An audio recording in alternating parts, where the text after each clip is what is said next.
کچھ دنوں سے میں یہ سوچ رہا تھا کہ آخر کیا وجہ ہے کہ ان صاحب کے ساتھ مناظرہ کرنے کے لیے اللہ نے میرا انتخاب کیا. کیا ہی بہتر ہوتا کہ حضرت مفتی یاسر ندیم الواجدی صاحب مناظرہ کر رہے ہوتے. لہٰذا یہ چیز میں کھل کر کہنا چاہوں گا تمام لوگوں سے جو یہاں موجود ہیں اور ان طلبہ سے بھی جو کسی بھی ادارے سے تعلق رکھتے ہیں، ایک نئی قسم کی وبا عام ہے. وہ وبا ہے ادارے کی عصبیت. ادارے کی عصبیت. اور اس عصبیت کی بنیاد میں بھی، اس عصبیت کی بنیاد پر ہمارے درمیان انتشار ہو رہا ہے. میں یہاں پر چاہتا ہوں کہ ہم سب اس بات کا اعلان کریں کہ ہم اور آپ ایک ہیں، ہم مختلف نہیں ہیں.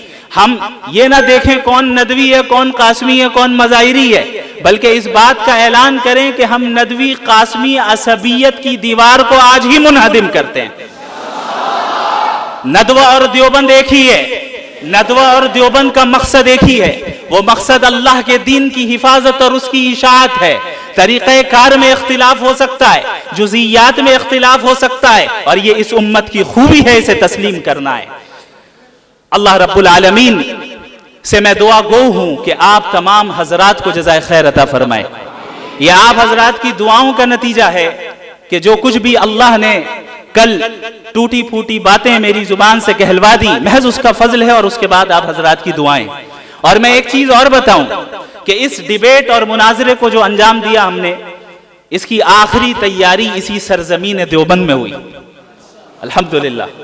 اور جو بھی ہمیں کامیابی حاصل ہوئی، اللہ کا فضل، آپ حضرات کی دعائیں، اور بالخصوص حضرت مفتی یاسر ندیم الواجدی دامت برکاتہم العالیہ کی توجہ ہے خاص اور ان کی تربیت کا نتیجہ رہا کہ ہم اس مرحلے سے کامیابی کے ساتھ گزر گئے.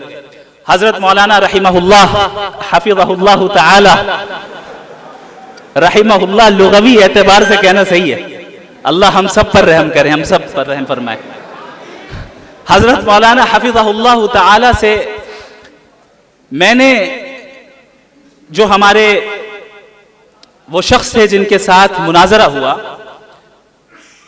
جب میں نے یہ ارادہ کیا کہ انہیں اس مناظرے کی دعوت دینی چاہیے، تو سب سے پہلے میں نے جنہیں فون کیا وہ مفتی صاحب تھے. اور مفتی یاسر ندیم الواجدی صاحب سے میں نے مشورہ کیا اور ان سے پوچھا کہ حضرت آپ کی کیا رائے ہے، کیا یہ قدم اٹھانا چاہیے یا نہیں.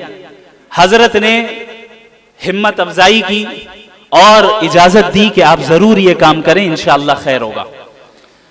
اور اس وقت سے لے کر ابھی تک مسلسل حضرت نے میرا تعاون کیا اور میری مدد کی.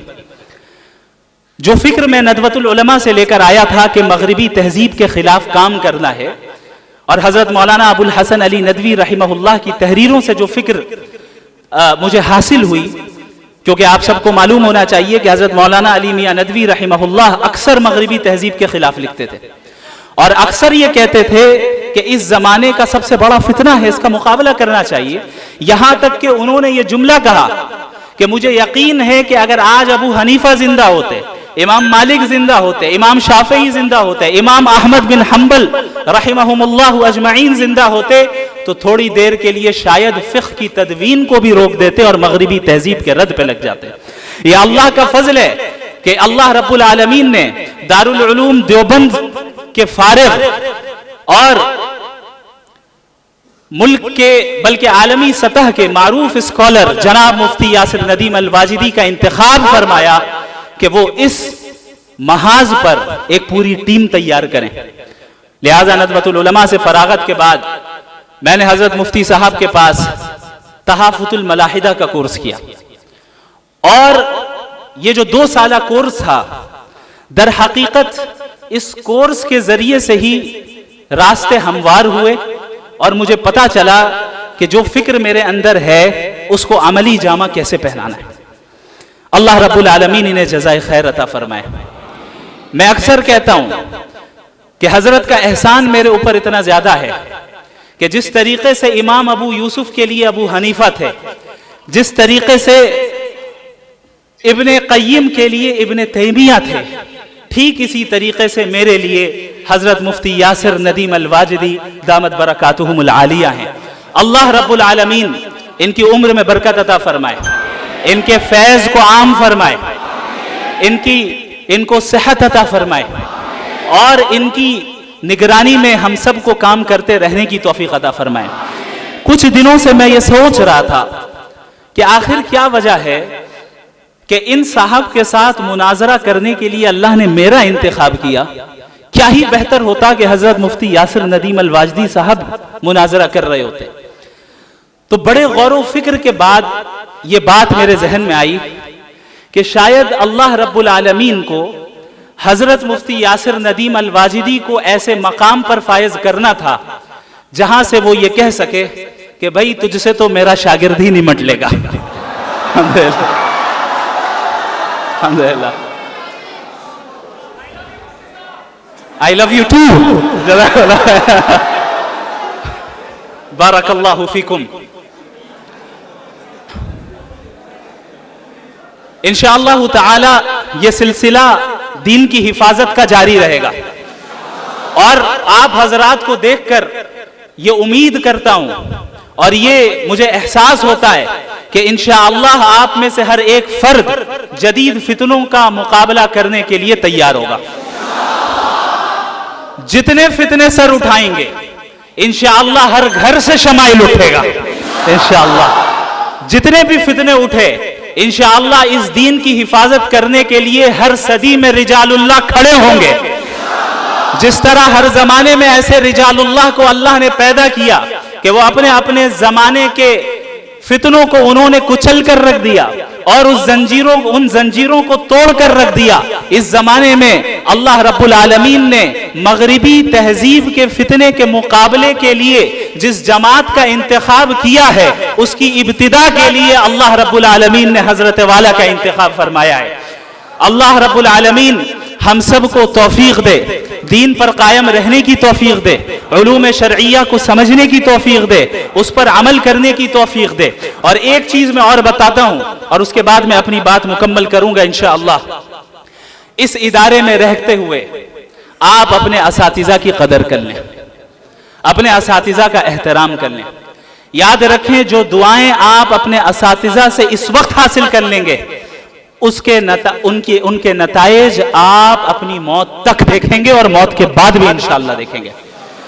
میں فخر کے طور پر نہیں بلکہ تحدیث بن نعمت کے طور پر یہ بات بتاتا ہوں، صرف اس لیے کہ آپ کو اس بات پر ترغیب دلاؤں کہ اپنے اساتذہ کی قدر کس طرح کرنی چاہیے. جب میں ندوۃ العلماء میں پڑھتا تھا تو حضرت مولانا سعید الرحمن الاعظمی دامت برکاتہم العالیہ محتمم دارالعلوم ندوۃ العلماء کے گھنٹے میں اکثر میں اس چیز کی کوشش کرتا تھا کہ میں ایسی جگہ پر بیٹھ جاؤں کہ حضرت جب کتاب پڑھا کر اٹھیں اور باہر کی طرف جائیں تو حضرت کو جوتے میں پہناؤں. لہٰذا بعض طلبہ کے درمیان مسابقہ ہوتا تھا کہ کون دروازے کے قریب بیٹھ رہا ہے. میں وقت سے پہلے آتا تھا، وہاں بیٹھ جاتا تھا، اور یہ سلسلہ پورے سال رہا. جب ان کی کلاس ہوتی ان کا درجہ لگتا میں انہیں جوتے پہناتا. حضرت نے پورے سال کچھ نہیں کہا. سال کے اخیر میں جب میں فارغ ہو رہا تھا حضرت نے یہ جملہ کہا کہ آپ نے مجھے جوتے پہنانے کی ذمہ داری آپ نے ہی لے لی ہے. میں دعا کرتا ہوں اللہ آپ کے ذریعے سے اس دین کا علم مشرق و مغرب میں پھیلائے گا. میں سمجھتا ہوں کہ یہ جو کچھ بھی کام کل ہوا یہ میرے اساتذہ کرام کی دعاؤں کا نتیجہ ہے. میرا اس میں کوئی دخل نہیں، کوئی بھی دخل نہیں. میں نے بس ایک چیز کی پابندی کی کہ میں اپنے اساتذہ کی باتیں مانتا تھا. اگر وہ کہتے تھے کہ باہر نہ جاؤ تو میں نہیں جاتا تھا. اگر وہ کہتے تھے کہ اس وقت پڑھو تو میں پڑھتا تھا. میں نے اتنا ہی کیا ہے. یہ ان حضرات کی دعاؤں کا نتیجہ ہے کہ اللہ رب العالمین جس سے جو چاہے کام لے لے. یہ واقعہ میں نے آپ کو اس لیے بتا دیا تاکہ آپ حضرات جس قیمتی لمحے سے اس وقت گزر رہے ہیں اس کی قدر حقیقی معنی میں آپ کو اس وقت ہوگی جب آپ اس ادارے سے فارغ ہو کر نکل جائیں گے. لیکن قبل اس کے کہ بہت دیر ہو جائے ہم اور آپ اس لمحے کو اور اس نعمت کی قدر کر لیں اور اسے غنیمت سمجھیں اور اپنے اساتذہ کے مشوروں کے مطابق کام کریں اور اپنے اندر اللہ سے تعلق قائم کریں. یاد رکھیں بالآخر اللہ کا تعلق ہی کام آتا ہے, بالآخر اخلاص ہی کام آتا ہے کہ ہم جو کام کریں اللہ کے لیے کریں, کسی دنیاوی غرض سے نہ کریں. بہرحال یہ ایسی باتیں ہیں جو آپ حضرات مجھ سے زیادہ جانتے ہیں اللہ کے فضل سے, اور ان باتوں کو آپ اپنے اساتذہ کرام سے براہ راست سنتے آئے ہیں اور سنتے رہیں گے انشاءاللہ تعالی. مزید میں ان حضرات کی موجودگی میں مزید لب کشائی کی جرت نہیں کر سکتا, اسی لیے میں اتنی باتوں پر ہی اکتفا کرتا ہوں. جزاکم اللہ خیرا وآخر دعوانا ان الحمد للہ رب العالمین, والسلام علیکم ورحمۃ اللہ وبرکاتہ.